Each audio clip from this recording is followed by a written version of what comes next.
Bueno, hola. Esta idea surge a partir de mi amistad con Javier y la idea de que también tenemos aquí una orientación en ciencias naturales y que, bueno, estaba pendiente esto de la celebración del Día del Medio Ambiente, que nos había quedado en suspenso, y aprovechando que él vuelve ahora de la cumbre de Río y que está muy en tema con la Agencia de Protección Ambiental, bueno, lo invitamos y se viene hasta acá. ¿Cuál ha sido la experiencia de haber participado en este evento? Bueno, la Cumbre de Naciones Unidas sobre Desarrollo Sustentable generó muchas expectativas, pero no se cumplieron. Las naciones no llegaron a un acuerdo que se esperaba fuera más fuerte, más vinculante en relación a las obligaciones de los países para luchar contra el cambio climático, pero también se detectó por lo menos algunas luces de esperanza en relación a las actividades de las ciudades. Hay muchas ciudades en el mundo que están trabajando contra el cambio climático, reduciendo su gasto de energía, optimizando la forma de transporte y así sucesivamente. Y hubo algunos acuerdos puntuales, si se quiere, que son más interesantes. Como conjunto, 20 años después de Río de Janeiro en 1992, esta reunión multinacional de presidentes no llegó a cumplir con las metas que se esperaban. Si no hay un compromiso real de los altos estamentos políticos, que son los que se reunieron en esta cumbre de Río, ¿qué nos queda? Nos queda mucho, porque por un lado no es el único tipo de gobierno que puede actuar en materia de cambio climático. En las ciudades tenemos un acuerdo a nivel mundial, diferentes redes de ciudades nos estamos conectando. Hay una red de las 40 megaciudades del planeta, hay una red de gobiernos locales y ciudades unidas con más de 1.500 ciudades en todo el planeta que nos reunimos y que acordamos que tenemos un papel importante a cumplir. Y más allá de las ciudades grandes y de las ciudades pequeñas, en Río +20 también hubo reuniones de miles de jóvenes que plantearon que ellos no tienen el tiempo para esperar a que los presidentes de los países se pongan de acuerdo y que quieren y pueden y ya están realizando acciones. Y eso siempre genera un poco de esperanza, así como el hecho de que en los gobiernos locales se está haciendo mucho y se puede hacer mucho más. ¿Y qué se está haciendo en la ciudad de Buenos Aires? ¿De acuerdo entre los países se debe a una cuestión económica, comercial o cuál es el motivo? Sin duda que una de las presiones más importantes que se estaba poniendo sobre los países antes de la cumbre era que se llegara a un acuerdo para poner mucho dinero, una gran inversión, en la lucha contra el cambio climático y en los organismos ambientales de las Naciones Unidas. Esto no ocurrió.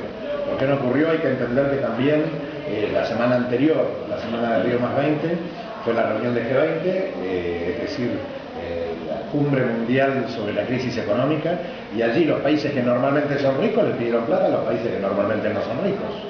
¿Cómo es esto? Bueno, Estados Unidos, Europa se sentaron frente a Brasil, Rusia, China, India, el llamado bloque BRIC, y les pidieron financiación para sacar a Europa de su crisis actual. Por primera vez en la historia, Brasil, Rusia, China e India dijeron sí, tal vez demos hasta 45.000 millones de dólares de préstamo para que ustedes salgan de su crisis financiera, pero queremos otro tipo de gobernabilidad, por ejemplo, en el Fondo Monetario Internacional. Esta discusión, que es muy cruda, es muy áspera, llegó también a Río +20, y Río +20, donde se iba a hablar de medio ambiente, se habló menos de la cantidad de plata que podían poner los países que más contaminación emiten, y se habló mucho más de digamos, de la esperanza de poder llegar en el futuro a un acuerdo, porque en realidad ya en ese momento había un desbalance con respecto a lo que se esperaba de lo que venía de la semana anterior. ¿En la ciudad de Buenos Aires qué se está haciendo? La ciudad de Buenos Aires, como muchas otras ciudades, está avanzada en algunos temas y le falta avanzar en otros temas en relación a lo que es su desarrollo sustentable. De eso se trata también la charla que hoy tengo el privilegio de dar acá en Saladillo y que hemos dado en otras ciudades para contar a qué acuerdos llegamos, por ejemplo, entre las tres grandes ciudades de América Latina, que son Sao Paulo, la más grande de nuestro continente, México DF, la capital de México, la Ciudad de México, y Buenos Aires. Allí firmamos en Río +20 un acuerdo tripartito en lo que se llamó el G3 ambiental, el grupo de las tres más grandes ciudades, un acuerdo ambiental que voy a contar hoy, y también cada una de nuestras ciudades está realizando acciones. Un ejemplo, Buenos Aires no inventó el Metrobús, pero el Metrobús está empezando a desarrollarse. Ya tenemos en la ciudad de Buenos Aires una primera línea y vamos por la segunda ahora en los próximos meses. El aumento de las líneas de subte se está más desarrollado en Sao Paulo, que tiene también menos problemas de diálogo con el Estado Nacional para la financiación de los subtes, que es algo muy caro. Las tres ciudades, México DF, Buenos Aires y Sao Paulo, coincidimos en que cada vez hay que tratar de acortar algo que se está alargando y que es problemático, que es el tiempo de viaje entre la salida de la casa y llegar al trabajo. Se está alargando por dos motivos. Cada vez hay más gente en las ciudades que vive en las zonas externas y le cuesta más acercarse al centro, y por otro lado el transporte colapsa, porque cada vez, debido a la crisis económica, por ejemplo, la gente compra menos, invierte menos en vivienda, invierte más en bienes fungibles como el automóvil. Se compran cada vez más autos y la ciudad se llena de autos manejados por y conducidos y trasladando una sola persona. Ese colapso que ocurre en todas las grandes ciudades también es parte de nuestras discusiones. ¿En qué está adelantado Buenos Aires? Por ejemplo, en el programa de bicicleta pública. Está funcionando muy bien el préstamo público de bicicletas, la red de bicicletas está funcionando de forma muy interesante, y eso Sao Paulo lo dijo, y lo dijo México. ¿En qué funciona, por ejemplo, mejor México? Tiene más Metrobús. ¿En qué funciona mejor Sao Paulo? Tiene mucho más subte, 400 kilómetros de red de subte Sao Paulo. Esto lo que muestra es que en todas las ciudades, y tuvimos oportunidad de ver qué hace San Francisco, que es una ciudad ambientalmente muy adelantada, que hace Copenhague, otra ciudad también modelo, pero que hacen otras ciudades complejas por su tamaño, como Los Ángeles, Nueva York. Una cosa que crece día a día es el volumen de la basura, ¿no? De los residuos. Por supuesto. Y uno ve lo que sucede en el cordón que rodea la capital, con el tema de la seance y todo eso. ¿Cómo resolver eso a mediano, corto, mediano plazo? Tenemos que reciclar cada vez más. Y en esto la juventud tiene un papel muy importante, porque la juventud es consciente de que se puede reciclar mucho más que el adulto o las personas de edad avanzada. Y hay formas de actuar a nivel local que forman parte de la solución. Pero cuando uno mira la cifra, la ciudad de Buenos Aires, por ejemplo, produce cada día 6.500 toneladas de basura. O la Ciudad de México, que produce cada día 12.700 toneladas de basura.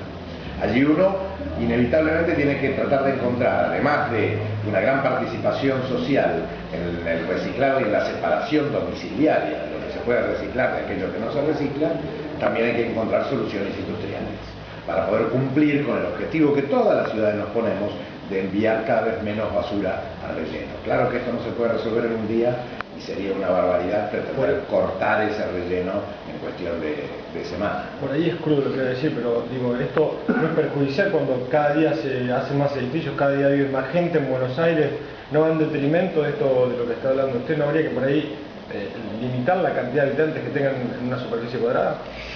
Sería un acto muy autoritario decir, vos ya no podés venir a vivir a esta ciudad. Ninguna ciudad lo hace en el mundo, ni siquiera las ciudades más,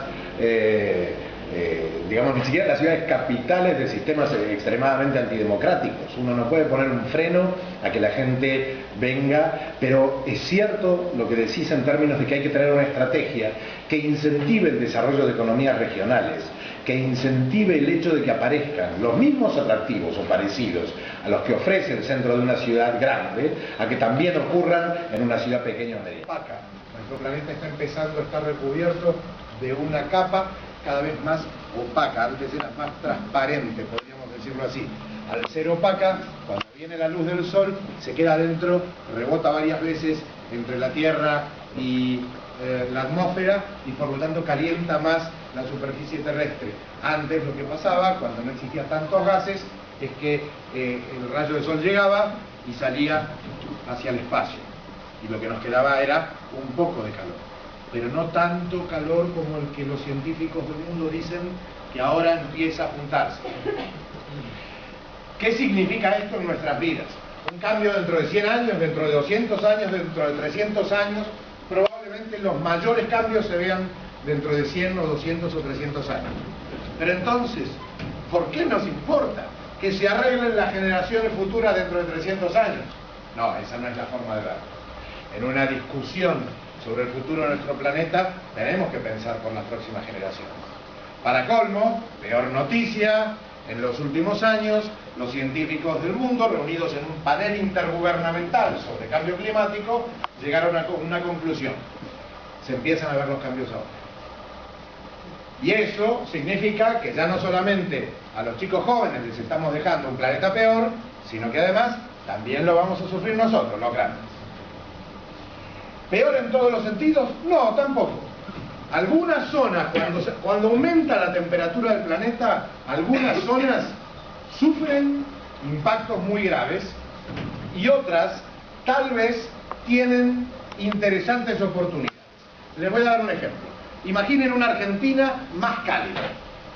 Una Argentina más cálida implica que en el norte va a ser más calor. Eso va a ser duro para la gente del norte, porque en verano, en el Chaco, ya hace mucho calor. Y si ustedes en Resistencia, en Formosa, tienen 45 grados a la sombra un día de verano, ahora, tal vez dentro de 50 años, estemos hablando de máximos picos de 60 grados a la sombra. Eso va a ser difícil la vida de los formoseños.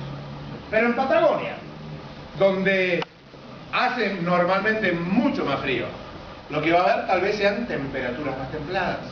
Se entiende que no en todos los lugares va a haber un impacto igual de la temperatura. Tal vez la Patagonia sea más vivible en el futuro. Hasta ahí vamos. Los cambios también van a ser económicos.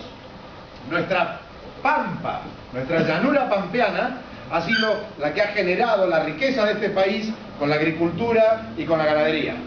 Pero en un planeta más caliente, con una llanura pampeana mucho más cálida, las vacas que tenemos hoy, o la soja que tenemos como la conocemos hoy, no necesariamente van a resistir.